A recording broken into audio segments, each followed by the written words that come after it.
it's Natalie from Odd Page Society. This is a little book that I'm working on to put into my backwards journal.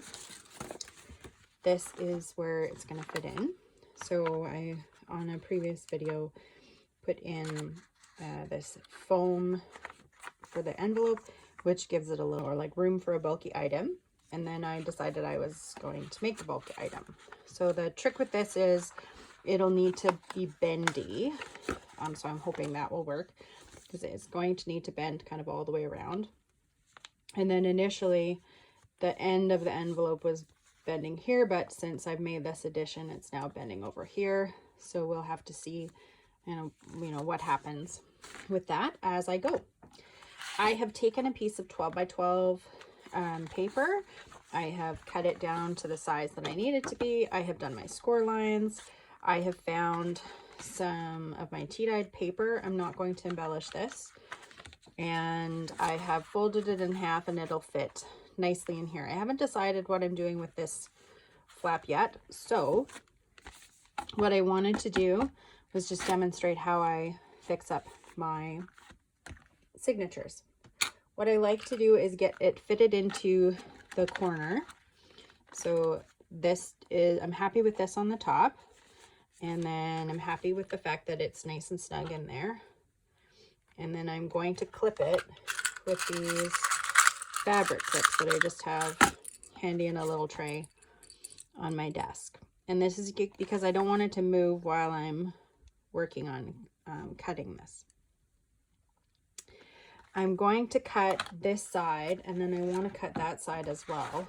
And because on this side, I'm unsure what I'm doing, I will show you a technique of how to avoid cutting it in the meantime.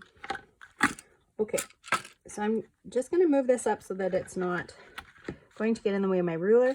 I like to use my finger to line my ruler up with the bottom of my book. And I use a craft knife. This is any type of like utility or X-Acto knife will work as well. And I just gently go through making sure that the blade is flush with the side here.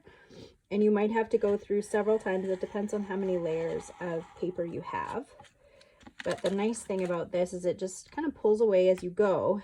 And then the benefit of using this technique over using a paper trimmer is you can get through multiple layers and you still end up with like a nice flush result.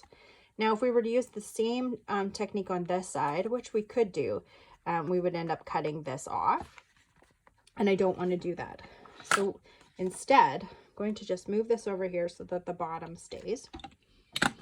I'm going to tuck this under my self-healing mat. Because I'm left-handed, I'm now gonna just kind of flip that around. I'm going to do the exact same thing now on this side. And the ruler that I'm using is the newer Tim Holtz ruler. It has like a metal piece in there, so that prevents the knife from being able to cut into it. And then I just cut off the ends of the paper so that they're nice and flush with the cover. As they tuck into each other, they get longer and longer. So that's why you need to do this. You just need to make room for your book. Okay, so now we have that down. And then what I can do is I can score the end to see if I'm actually going to want that to be there. Now I'm going to move my clips around because I still want my book to be clipped in. So I can score this just at the 1 inch mark. And when I made the book, I made it 1/8 of an inch thick. So I know that I can go just 1/8 of an inch thick there. And then this, it's usually pretty good to just kind of pull over and have it look there. What I'm not liking about it is it covers up this. So I could create it so that that tucks under instead. Sometimes works, sometimes doesn't. And then what I will do with this book is I will go through and I'll probably do a 3-hole pamphlet stitch just to get it secured. You could likely use a stapler because of how few pages I have used. I don't have one that has this long reach at this point in time.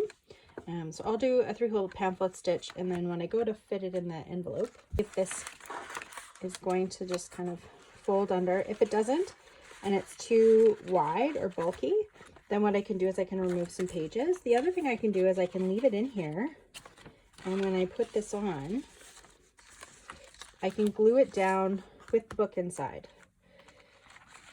And then we can just give it a test to see if that's going to fold okay.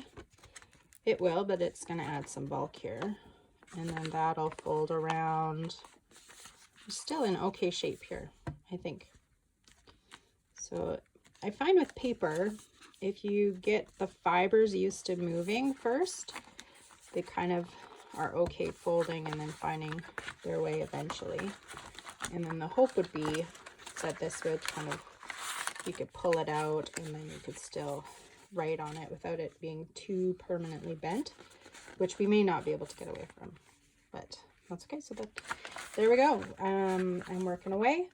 When I do a little bit more, I will show you the next stages. Thanks so much for joining me. It's Natalie with Odd Page Society. I hope you have a wonderful day.